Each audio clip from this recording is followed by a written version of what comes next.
Congresswoman, it's great to see you. You too, Contessa. Thank you. Okay, so we're looking at the Rules Committee in about 40 minutes, getting together, taking a look at the Boehner bill. It looks like they're going to try and get this to a vote again, but this time with a balanced budget amendment. How does that help the overall process?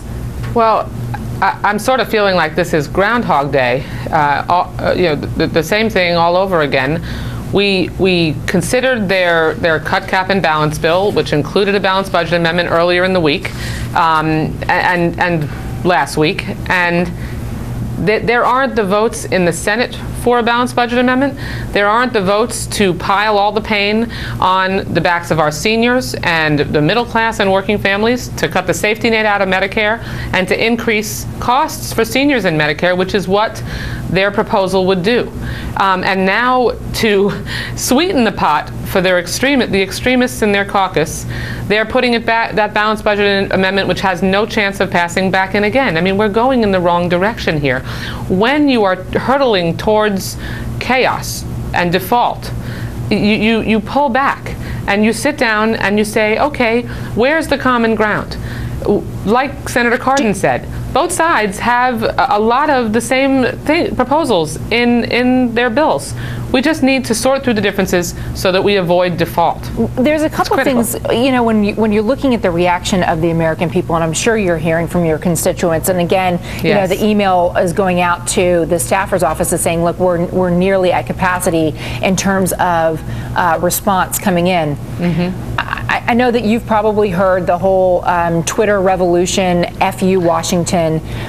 You've got people saying, you know, calling their congressmen and women saying, I want you to compromise. But the polls show that those staunch conservatives, they're the ones who are telling their representatives to hold the line. We don't want to compromise. What are going to be the long-term repercussions for civics in America? Well, right now I'm worried about our economy. We can worry about civics and making sure that we teach civics and civility but you can't get to a solution. You cannot get to a solution for the economy unless there are civics and civility and good government that goes along with it. I agree with you, and let me just give you an example of that. You know, as the chair of the Democratic National Committee, I couldn't be more committed to the principles of the Democratic Party. And there's a lot of pain that I know I'm going to have to vote for, because my constituents in the 20th District in Florida elected me to come up here and be responsible. I'm going to have to make sacrifices and do things that I don't want to do for the good of the country. And unfortunately, the Tea Party Republicans, who now have a stranglehold over their Republican caucus and their leadership, they don't understand that. Compromise doesn't appear to be in their DNA, and that's why we're hurtling towards this default. Cooler heads need to prevail.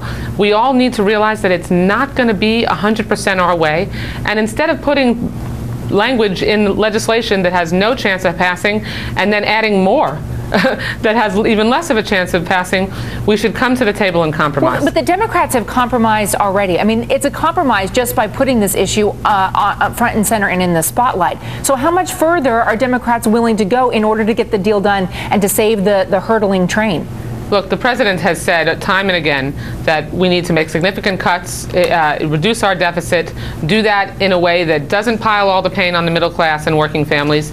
We even are at the point now where we don't have revenue and a balanced plan immediately, but want to make sure that happens long term. The Republicans have made no concessions. Congresswoman, good to see you.